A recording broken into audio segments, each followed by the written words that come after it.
हम इतिहास की 12वीं सदी के पन्नों को खोलेंगे तो देखेंगे कि हाथ में तलवार लिए गजनी का सुल्तान मोहम्मद गौरी हिंदुस्तान के राज्यों पर धावा बोलता और लूटपाट करता।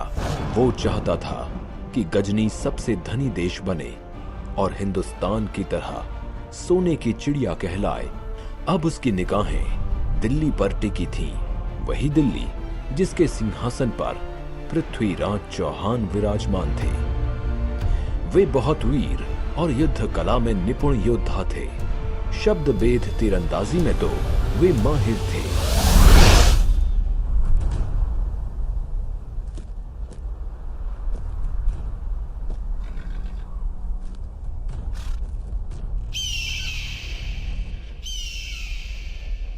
हमने बड़े से बड़े राज्यों को जीता है, लेकिन जितना खजाना दिल्ली में है उतना कहीं और नहीं। अगर हम दिल्ली के खजाने को लूट लें तो हमारा मुल्क सबसे धनी मुल्क बन जाएगा और सोने की चिड़िया कहलाएगा। सुल्तान, माफी चाहता हूँ, लेकिन दिल्ली के शासक पृथ्वीराज चौहान युद्ध कौशल में माहिर हैं। उनको पराजित करना लोहे के चने चबाने जैसा होगा। तो ठीक है, हम भी पृथ्वीराज चौहान की वीरता देखना चाहते हैं। सेनापति, दिल्ली पर हमला करने की तैयारी करो। इधर दिल्ली के शासक पृथ्वीराज चौहान जो सिंहासन पर विराजमान हैं, उनके कानों तक युद्ध की सूचना पहुंचती है। महाराज की जय हो। अभी अभी सूचना मिली है कि गजनी का सुल्तान मोहम्मद गौरी दिल्ली पर आक्रमण करने की तैयारी में है। पृथ्वीराज चौहान इतना कमजोर नहीं कि मोहम्मद गौरी जैसे तुच्छ लुटेरे से भयभीत हो जाए। हम राजपूत हैं, राजपूत। हम किसी के आक्रमण से नहीं डरते। करने दो हमला।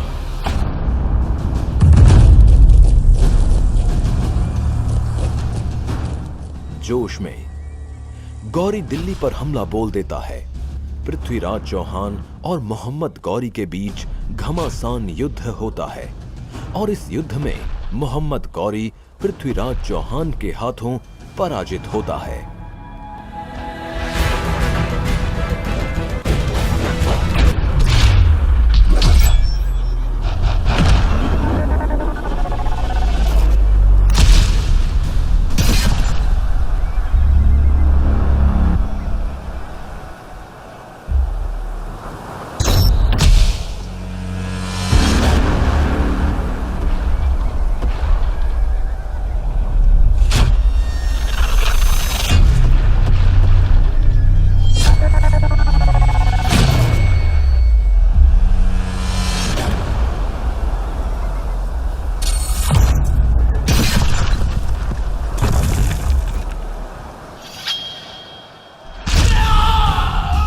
अब बंदी बना गौरी पृथ्वीराज चौहान के सामने सिर झुकाए माफी की भीख मांगता है। पृथ्वीराज, मैंने दिल्ली पर आक्रमण करने की जो गुस्ताखी की उसके लिए मुझे माफी दो। कहते हैं कि हिंदुस्तान के सुल्तान दुश्मनों को भी माफ करने का हृदय रखते हैं। तुमने ठीक सुना है। हम निहत्थे पर वार नहीं करते, चाहे वो हमारा शत्रु ही क्यों ना हो। हम तुम्हें भी माफ कर सकते हैं, लेकिन तुम्हें वचन देना होगा कि दोबारा आंख उठाकर भी भारतवर्ष की तरफ नहीं देखोगे। खुदा की कसम सुल्तान, खुदा की कसम, मैं भारत को कभी हानि नहीं पहुंचाऊंगा। महाराज, वैसे तो मैं राजकवि हूं, फिर भी मुझे लगता है कि गौरी को क्षमा नहीं बल्कि मृत्यु दंड देना चाहिए। मृत्यु दंड। चंद्र बरदाई, आप राजकवि के साथ साथ हमारे मित्र भी हैं। हम आपके सुझाव का सम्मान करते हैं, लेकिन अपनी गलती सुधारने के लिए हर किसी को एक मौका तो मिलना ही चाहिए। इस तरह क्षमा दान पाकर मोहम्मद गौरी गजनी वापस लौट आता है, लेकिन वो अब भी अपनी हरकतों से बाज नहीं आता। वो दिल्ली के खजाने को पाने के लिए षड्यंत्र पर षड्यंत्र रचता रहता है। पृथ्वीराज चौहान से ईर्ष्या करने वाले सिर्फ मोहम्मद गौरी जैसे विदेशी मुल्क के सुल्तान ही नहीं, बल्कि हिंदुस्तान के राज्यों के सम्राट भी थे। कन्नौज के राजा जयचंद पृथ्वीराज की ख्याति देखकर उनसे ईर्ष्या करते और उनका अपमान करने का अवसर ढूंढते रहते थे। हम चाहते हैं कि हम अपनी पुत्री संयोगिता के स्वयंवर का आयोजन करें। उस स्वयंवर में पृथ्वीराज चौहान को छोड़कर भारत के सभी सम्राटों को निमंत्रण दिया जाए। जब संयोगिता को इस बारे में पता चलता है तो वे अपने पिता के पास जाती है। पिताश्री, मैं दिल्ली के शासक पृथ्वीराज चौहान को अपना वर मान चुकी हूँ, अतः उन्हें स्वयंवर में आमंत्रित करना होगा। असंभव, ऐसा कभी नहीं हो सकता, कभी नहीं। मैं अपने शत्रु के साथ तुम्हारा विवाह कभी स्वीकार नहीं करूंगा। पिता से अस्वीकृति मिलने पर संयोगिता ने गुप्तवश सखी के पति के हाथों पृथ्वीराज चौहान को प्रेम प्रस्ताव के साथ स्वयंवर में आने का निमंत्रण पत्र भिजवा दिया। महाराज की जय हो। कन्नौज की राजकुमारी संयोगिता ने अपने स्वयंवर हेतु आपको निमंत्रण पत्र भेजा है। जाकर राजकुमारी संयोगिता को सूचित कर दो कि हम अवश्य आएंगे। इधर स्वयंवर की धूमधाम से तैयारी हो रही है। इस स्वयंवर में पृथ्वीराज चौहान का एक पुतला बनाकर द्वार पर खड़ा कर दो, ताकि सब जान सकें कि पृथ्वीराज चौहान हमारा द्वारपाल है।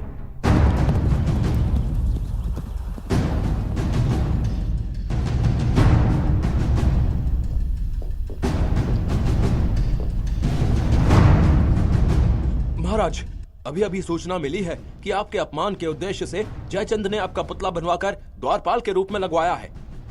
हम इस अपमान का बदला अवश्य लेंगे। कन्नौज की राजकुमारी संयोगिता के स्वयंवर में हम अवश्य जाएंगे। आज कन्नौज के राजमहल में संयोगिता का स्वयंवर है। हिंदुस्तान के कई सम्राट उपस्थित हैं। संयोगिता जयमाला के लिए सभी सम्राटों को अस्वीकार कर आगे बढ़ती हैं और पृथ्वीराज चौहान की प्रतिमा को देखकर रुक जाती हैं।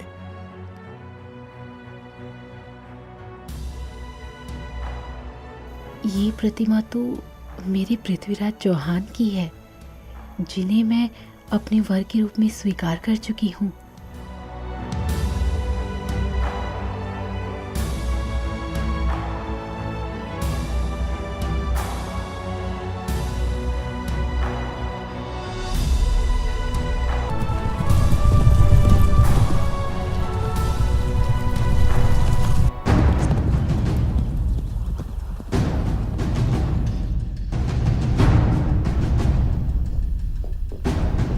संयोगिता ने मेरी प्रतिमा को जयमाला पहनाई, अतः ये मेरी पत्नी हुई। इस अधिकार से मैं इन्हें ले जा रहा हूं। यदि किसी सम्राट में साहस हो तो मुझे रोक ले।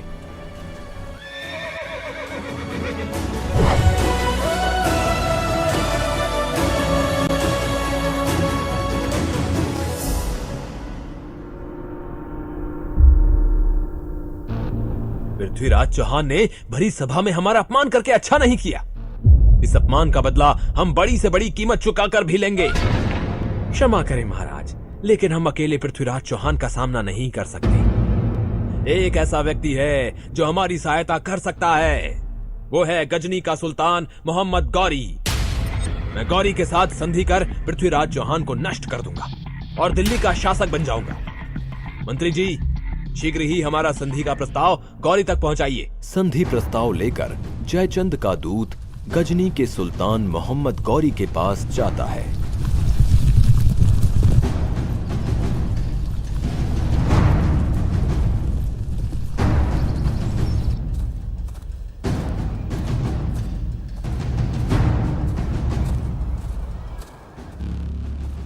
सुल्तान, कन्नौज के महाराज जयचंद आपकी ओर दोस्ती का हाथ बढ़ाना चाहते हैं। आप पृथ्वीराज चौहान पर आक्रमण करें। हमारी सेना आपके साथ है, सारी दौलत आपकी होगी और दिल्ली का सिंहासन महाराज जयचंद का।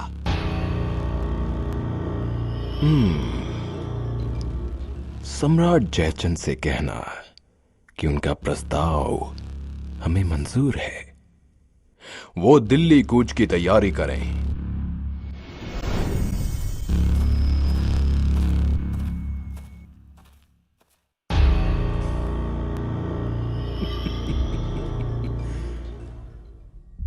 चाहे कोई कितना ही बलवान क्यों ना हो, फूट इंसान को कमजोर बना देती है। इनकी आपसी फूट का मैं पूरा फायदा उठाऊंगा। पृथ्वीराज को पराजित कर दिल्ली की सारी दौलत मेरी हो जाएगी, मेरी। अब गजनी सोने की चिड़िया कहलाएगा।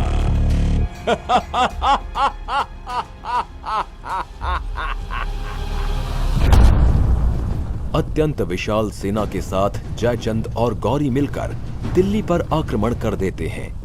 उनकी विशाल सेना ऐसे लग रही थी मानो वो दिल्ली को निगल जाएगी। महाराज, सूचना मिली है कि कन्नौज के राजा जयचंद से संधि कर गौरी ने दिल्ली पर हमला बोल दिया है। क्या? जयचंद ने गौरी से संधि कर ली? हम बाहर के दुश्मन को तो एक बार माफ कर सकते हैं, लेकिन देशद्रोही को नहीं। सैनिकों, युद्ध के लिए तैयार हो जाओ।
मोहम्मद गौरी, हमने अपना वचन निभाया।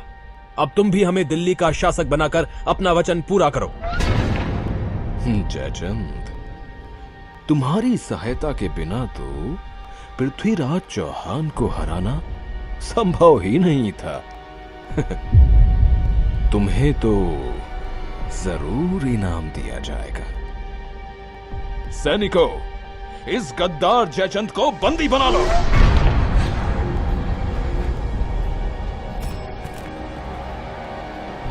गौरी, ये तुम क्या कर रहे हो? तुम्हें यह विजय मेरी वजह से मिली है।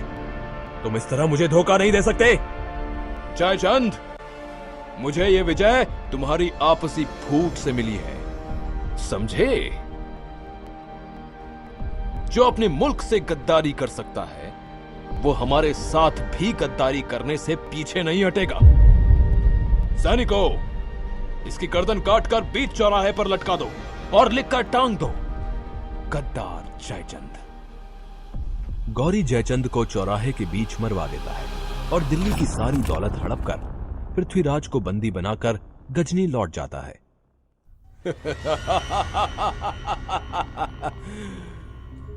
दिल्ली का सम्राट पृथ्वीराज चौहान आज हमारे सामने जंजीरों में जकड़ा बंदी बनकर खड़ा है।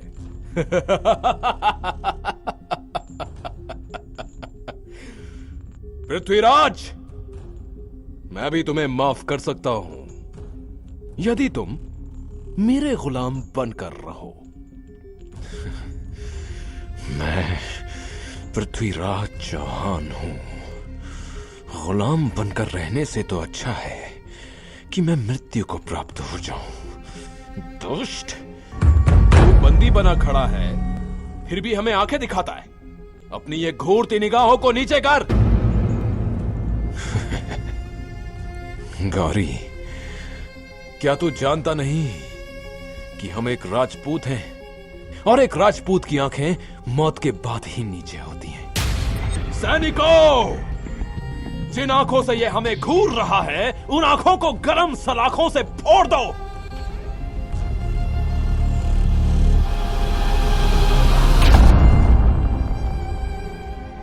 हम इसे इतनी आसानी से मृत्यु दंड नहीं देंगे। इसे बंदी गृह में डाल दो। इधर दिल्ली में पृथ्वीराज के राजकवि चंद बरदाई अपने सम्राट की दुख भरी खबर सुनकर चिंतित होते हैं। मैं अपने मित्र को मरने नहीं दूंगा। मैं उनकी जीवन रक्षा के लिए गजनी जाऊंगा।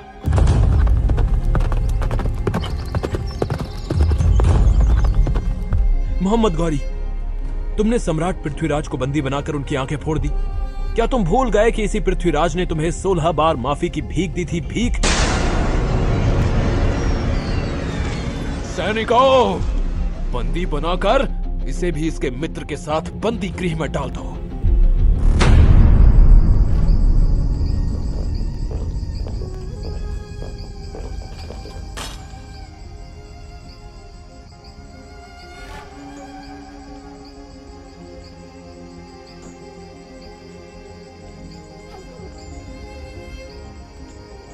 मित्र, मैंने जीवन में गौरी को 16 बार माफ करके गलती की। मुझे अभी भी यदि एक अवसर मिल जाए तो मोहम्मद गौरी का वध कर दूं। सुना है सुल्तान तीरंदाजी के खेल का आयोजन करा रहे हैं जिसमें अनेक धनुर्धारी हिस्सा लेंगे। मित्र, सुना आपने? गौरी ने तीरंदाजी खेल का आयोजन किया है जिसमें आप भी हिस्सा लेकर शब्दभेद धनुर्विद्या से गौरी का वध कर सकते हैं। हमें यह अच्छा मौका छोड़ना नहीं चाहिए।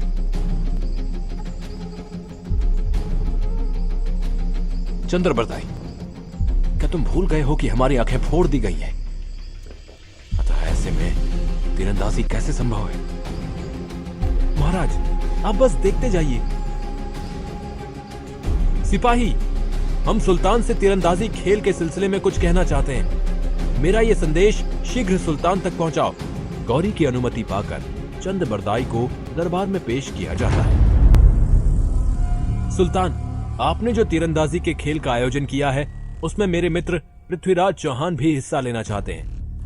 क्या एक अंधा तीरंदाजी करेगा? आपने पृथ्वीराज का यह कर्तव्य देखा ही कहां है?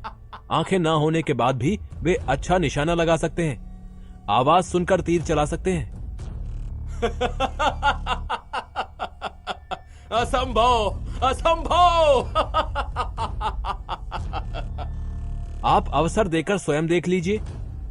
ठीक है, उसकी मौत से पहले उसका यह हुनर भी देख लेंगे। और यदि पृथ्वीराज चौहान का निशाना चूक गया तो उसके साथ तुम्हें भी मौत की सजा मिलेगी। समझे? मुझे मंजूर है। गौरी को परास्त करने का आपको एक सुनहरा अवसर मिला है।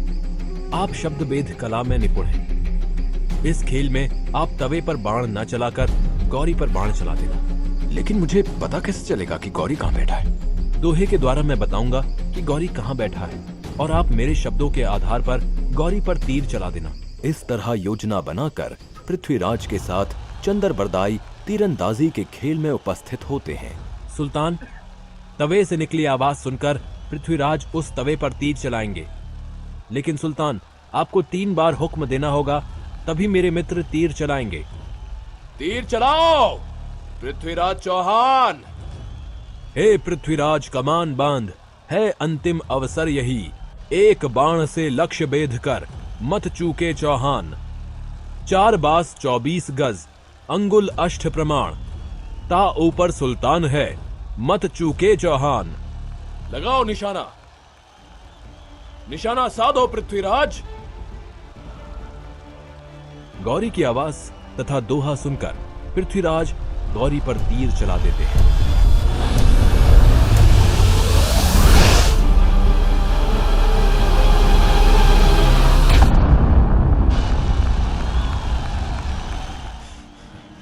मैंने अपने अपमान का बदला ले लिया चंद्रबरदाई, मैंने अपने अपमान का बदला ले लिया।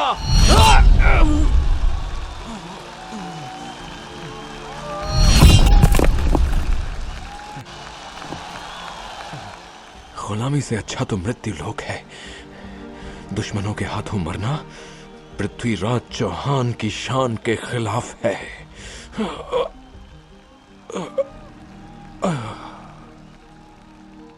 पृथ्वीराज चौहान और चंद्रबरदाई ने योजना बनाई थी कि गौरी को मारने के बाद अपने स्वाभिमान की रक्षा हेतु हम अपने प्राण त्याग देंगे।